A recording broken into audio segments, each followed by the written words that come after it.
मेरे प्यारे भाइयों को कृष्ण कंपटीशन क्लासेस की तरफ से नमस्कार। तो मैंने कल आपको एक वीडियो डाली थी जिसमें बताया था साइंस से उत्पत्ति कैसे हुई है और कुछ जीव विज्ञान के बारे में कुछ डिस्कस किया था। तो आज हम बताएंगे कि मानव शरीर किन किन पदार्थों से मिलकर बना होता है, कैसे कैसे मिलकर बना होता है देखिएगा। तो देखिएगा, जीव विज्ञान के अंदर सबसे पहले आता है मानव शरीर के बारे में आता है। इसके बारे में आता है मानव शरीर कैसे बना होता है।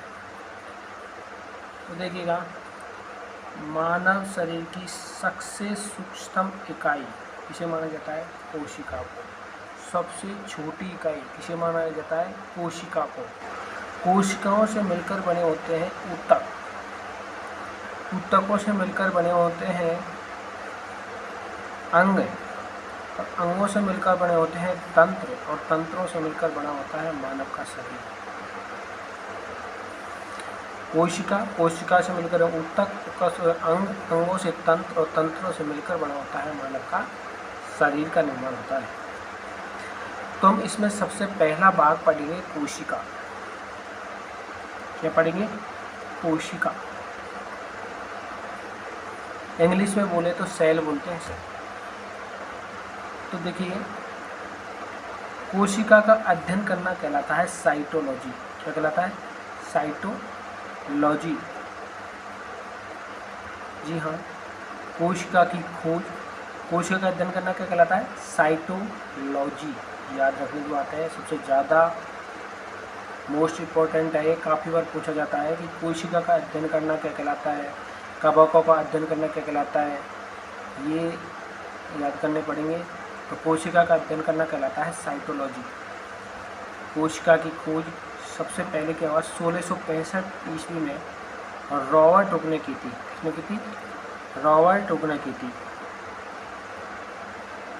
1665 ईस्वी में। कैसी कोशिका की खोज की थी? मृत कोशिका की खोज की थी। मृत कोशिका पाई। मृत कोशिका पाई कहाँ पर की थी? कार की लकड़ी के अंदर। कहाँ पर? कार की लकड़ी के अंदर की थी। कार की लकड़ी के अंदर और मृत कोशिका की खोज की थी किसने? रॉबर्ट हुक ने 1665 ईस्वी में। उसके बाद क्या हुआ कि जीवित कोशिका की खोज 1674 ईस्वी में। कब? 1674 ईस्वी में जीवित कोशिका की खोज ल्यूवेनहॉक द्वारा की गई। ल्यूवेनहॉक नाम वैज्ञानिक थे जिन्होंने जीवित कोशिका की खोज की थी 1674 ईस्वी में। कहाँ पर की? जल के जीवाणु के अंदर। जल के जीवाणु के अंदर जीवित कोशिका की खोज की थी जल के जीवाणु के अंदर ल्यूवेनहॉक ने। और इस जीवाणु है, इसका नाम है दूसरा बैक्टीरिया। बैक्टीरिया क्या नाम है? बैक्टीरिया। और जीवाणु है बैक्टीरिया के अध्ययन को क्या कहते हैं? बैक्टीरियोलॉजी कहलाते हैं। क्या कहते हैं? बैक्टीरियोलॉजी। अब जब ल्यूवेनहॉक ने जीवाणु की खोज की थी तो बैक्टीरियोलॉजी की खोज कौन? ल्यूवेनहॉक हो गया। बैक्टीरियोलॉजी की खोज किसने की थी? ल्यूवेनहॉक ने। बैक्टीरिया की खोज की थी ल्यूवेनहॉक ने। एक होता है जीवाणु है तो एक होता है विषाणु। क्या होता है? विषाणु, जिसे बोलते हैं वायरस। वायरस। और इस विषाणु की खोज कौन की थी? तो ये की थी इवोनोवस्की ने। किसने? इवोनोवस्की ने। इवोनोवस्की ने क्या थी? विषाणु की खोज की थी। इसकी इवोनोवस्की ने। और विषाणु को क्या माना जाता है? सजीव व निर्जीव की योजक छड़ी कहा जाता है। किसको? विषाणु को। सजीव प्लस निर्जीव की योजक छड़ी किसे कहा जाता है? विषाणु को। मतलब बहुत घातक होता है वायरस। ये विषाणु वायरस को बोलते हैं, बहुत घातक होता है। इसे सजीव व निर्जीव की योजक छड़ी कहा जाता है, मध्य की कड़ी माना जाता है इसे। ठीक है। इसी प्रकार पादप व जंतु की योजक छड़ी, पादप व जंतु के मध्य की जो योजक छड़ी है उसको क्या नाम दिया गया है? युगलीना। क्या नाम दिया गया है? युगलिना को कहा गया है, युगलिना को कहा गया है पादप जंतु की योजक छड़ी। किसे कहा गया है? युगलिना को कहा गया है। कोई दिक्कत? अब देखिएगा कोशिका की बात करें हम तो कोशिकाओं को दो भागों में बांटा गया है। नंबर एक होता है एक कोशिकीय जीव और नंबर दूसरा आता है बहुकोशिकीय जीव। सीधा सा बात है जिसमें एक या एक से दो लगभग कोशिकाएं होते हैं। एक कोशिकीय जीव जैसे प्रोटोजोआ, अमीबा, सिलिसेंट्रा, ये जो वर्ग के प्राणी हैं एक कोशिकीय जीव में आते हैं। बहुकोशिकीय जीव में आते हैं जैसे कुत्ता, मनुष्य, बिल्ली, ये आते हैं बहुकोशिकीय जीव में। मलेरिया वर्ग के प्राणियों में आते हैं, मलेरिया वर्ग के प्राणियों में आते हैं। ठीक है, अब देखिए सबसे पहले बात करें कोशिका। हमारे शरीर में लगभग 5 अरब कोशिकाएं विद्यमान है। कितनी है? लगभग 5 अरब कोशिकाएं विद्यमान है हमारे शरीर के अंदर। कोशिकाएं दो प्रकार की होती हैं। एक तो होती है कायिक कोशिकाएं और दूसरी होती है जनन कोशिका। जनन कोशिका, ये जनन कोशिकाओं संख्या दो होती है और कायिक को सारी बाकी जो कोशिकाएं होती है वो कायिक कोशिकाएं होती हैं। तो जनन कोशिकाएं दो कौन कौन सी हैं? एक का नाम है अंडाणु और एक का नाम है शुक्राणु। तो देखिएगा ये किस में पाई जाती है? ये पाई जाती है मादा में और ये किस में पाई जाती है? ये पाई जाती है नर में। ठीक है, तो देखिएगा कि प्रकृति की सबसे बड़ी कोशिका कौन सी है? तो वह है शुतुरमुर्ग का अंडा। शुतुरमुर्ग का अंडा सबसे बड़ी कोशिका प्रकृति में। ये होती है लगभग 170 mm की पाई जाती है। प्रकृति में सबसे छोटी कोशिका कौन सी है? वह है माइक्रोप्लाज्मा। माइक्रोप्लाज्मा और ये लगभग 1.5 mm की होती है। ये तो प्रकृति में हो गई। अब बोले मानव शरीर में सबसे लंबी कोशिका कौन सी है? हम लंबी बात करें तो तंत्रिका तंत्र है, इसे न्यूरॉन बोलते हैं। किसी का क्या है? न्यूरॉन है। ये तो मानव शरीर की सबसे लंबी कोशिका है।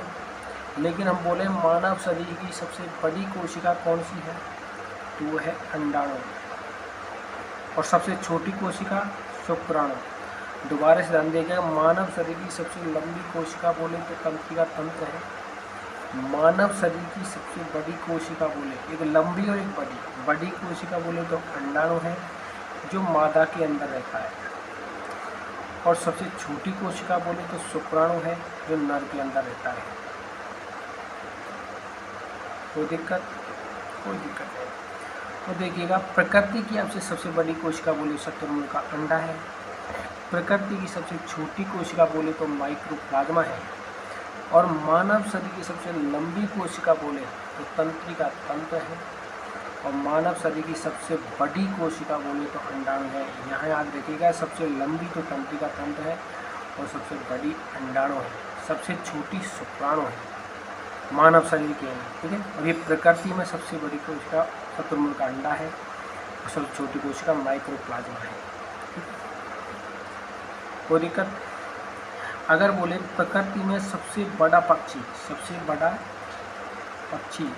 तो भी क्या है? शुतुरमुर्ग है। क्या है? शुतुरमुर्ग है। प्रकृति का सबसे बड़ा पक्षी तो शुतुरमुर्ग है। ठीक है, अगर बोले सबसे छोटा पक्षी कौन सा है? तो वो है हिमिंगबर्ड। क्या है? हिमिंगबर्ड। इस शुतुरमुर्ग की एक विशेषता और है, प्रकृति का सबसे तेज दौड़ने वाला पक्षी कौन सा? शुतुरमुर्ग है। कितना दौड़ता है तेज? 90 किलोमीटर प्रति घंटा की रफ्तार से दौड़ता है शुतुरमुर्ग। सबसे तेज दौड़ने वाला भी पक्षी कौन सा है? शुतुरमुर्ग है। और सबसे छोटा पक्षी हिमिंगबर्ड है और हिमिंगबर्ड को ही क्या बोलते हैं? सूर्य पक्षी बोलते हैं। क्या बोलते हैं? सूर्य पक्षी।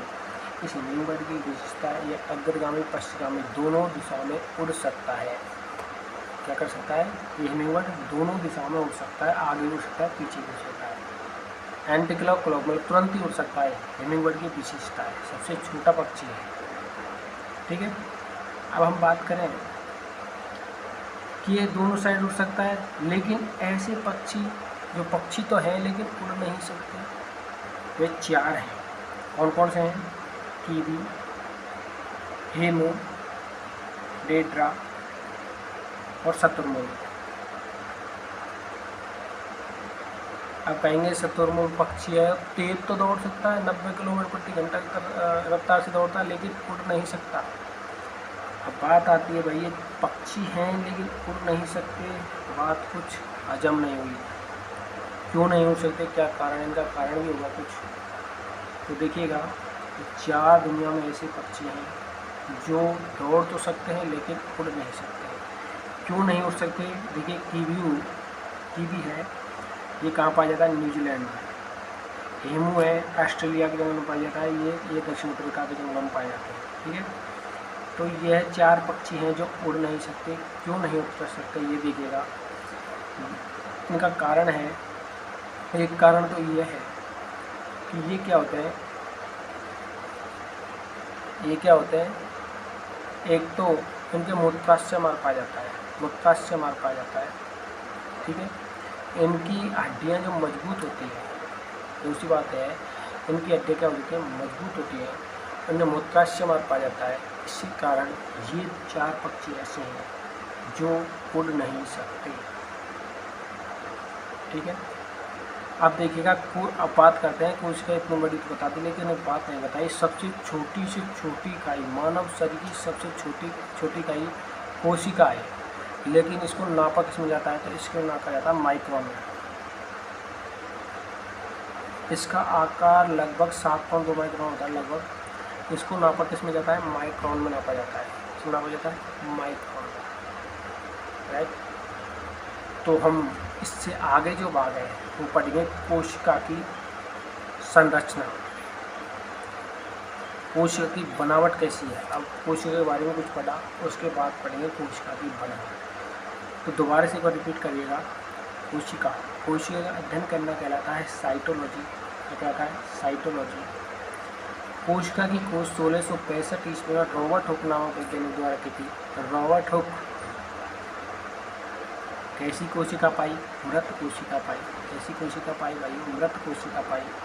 उसके बाद भाई मरी हुई कोशिका का कोई काम किया है, तो उसके बाद जब एक खोज हो जाती है उसके बाद तो बहुत लग जाते हैं उसके पीछे कि कुछ न कुछ तो है। तो फिर ल्यूवेनहॉक ने जीवित कोशिका की खोज की थी 1674 ईस्वी में। कहाँ पर की, जल के जीवाणु के अंदर की, और जीवाणु का ही दूसरा नाम है बैक्टीरिया। और जीवाणु व बैक्टीरिया का अध्ययन करना क्या कहलाता है, बैक्टीरियोलॉजी। अब ल्यूवेनहॉक जीवाणु के जनक हैं, तो ये बैक्टीरिया के जनक होंगे, तो बैक्टीरियोलॉजी के जनक भी कौन होंगे, ल्यूवेनहॉक हो गए। कौन हो गए, ल्यूवेनहॉक। तो एक जीवाणु और एक होता है विषाणु। विषाणु इसे बोलते हैं वायरस। विषाणु के जनक बोला जाता है इवानोव्स्की को। क्या है, इवानोव्स्की को। विषाणु को सजीव व निर्जीव की योजक छड़ी कहा जाता है, मध्य की कड़ी कहा जाता है। लेकिन पादप व जंतु की योजक छड़ी की बात करें तो युगलिना को बोला जाता है। इसको बोला जाता है युगलिना को। हम बात करते हैं कि कोशिका को जीवों के आधार पर 2 भागों में बांटा गया है। नंबर 1 होता है एक कोशिकीय जीव, और नंबर दूसरा होता है बहुकोशिकीय जीव। एक कोशिकीय जीव के अंदर आते हैं जैसे प्रोटोजोआ, अमीबा, ये जानवर आ जाते हैं एक कोशिकीय जीव के अंदर। बहुकोशिकीय जीव के अंदर आ जाते हैं मनुष्य, कुत्ता, बिल्ली, ये आ जाते हैं बहुकोशिकीय जीव के अंदर आ जाते हैं। ठीक है, अब देखिएगा कोशिका मानव शरीर के अंदर लगभग 5 अरब कोशिकाएं विद्यमान होती हैं। कोशिकाएं 2 प्रकार की होती हैं, याद रखिएगा, कायिक कोशिकाएं और जनन कोशिकाएं। कायिक कोशिकाओं की संख्या 2 होती है, एक का नाम है अंडाणु, दूसरे का नाम है शुक्राणु। अंडाणु कहाँ पर होते हैं, मादा में होते हैं। शुक्राणु कहाँ पर होते हैं, नर में पाए जाते हैं। कहाँ पर पाए जाते हैं, नर में पाए जाते हैं, राइट ना।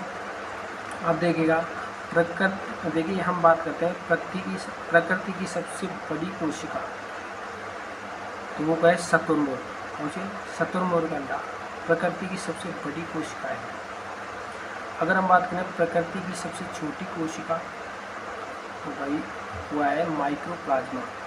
ये जो शुतुरमुर्ग होता है इसकी जो लंबाई 170 mm होती है लगभग, और माइक्रोप्लाज्मा कोशिका होती है इसकी 1.5 mm पाई जाती है। मानव शरीर की सबसे लंबी कोशिका की बात करें तो तंत्रिका तंत्र है। मानव शरीर की सबसे, देखिए दोबारा, लंबी और बड़ी। अगर लंबी की बात करें तंत्रिका तंत्र है, और बड़ी की बात करें तो अंडाणु जो मादा में पाई जाती है। छोटी कोशिका शुक्राणु है जो नर में पाई जाती है। अगर हम बात करें प्रकृति का सबसे बड़ा पक्षी तो उसका नाम है शुतुरमुर्ग। प्रकृति का सबसे छोटा पक्षी तो उसका नाम है हिमिंगबर्ड, जिसे सूर्य पक्षी के नाम से जाना जाता है। इसके नाम से जाना जाता है सूर्य पक्षी के नाम से। इसकी एक खास विशेषता है कि हिमिंगबर्ड जो पक्षी है वो दोनों ओर उड़ सकता है, अग्रगामी और पश्चिमगामी दोनों ओर उड़ सकता है ये हिमिंगबर्ड। अब ये उड़ सकता है, लेकिन ऐसा पक्षी कौन सा है जो उड़ नहीं सकता? 4 हैं, कीवी, हिमू, बेटा, शुतुरमुर्ग। भाई पक्षी होते हुए भी क्यों नहीं हो सकते? क्या कारण है, क्या विशेषता है कि पक्षी होते हुए नहीं हो सकते? तो उनकी विशेषताएं देखिएगा। इनमें एक तो हड्डियां मजबूत होती हैं इनकी, और दूसरी बात है इनमें मूत्राशय पाया जाता है, इसलिए ये क्या नहीं है, कुछ उड़ नहीं सकते, खाली दौड़ सकते हैं बस। ठीक है, तो ये हो गया कोशिका की कुछ ऊपरी बनावट। अब देखिए कोशिका की जो भीतरी संरचना है उसके बारे में पढ़ेंगे हम कल, यानी अगली वीडियो में पढ़ेंगे। हमें उम्मीद है कि हमारी ये वीडियो पसंद आई होगी। अगर हमारी ये वीडियो पसंद आई है तो प्लीज़ ज़्यादा से ज़्यादा सब्सक्राइब करें, शेयर करें। हम ऐसे वीडियो डालते रहेंगे। धन्यवाद।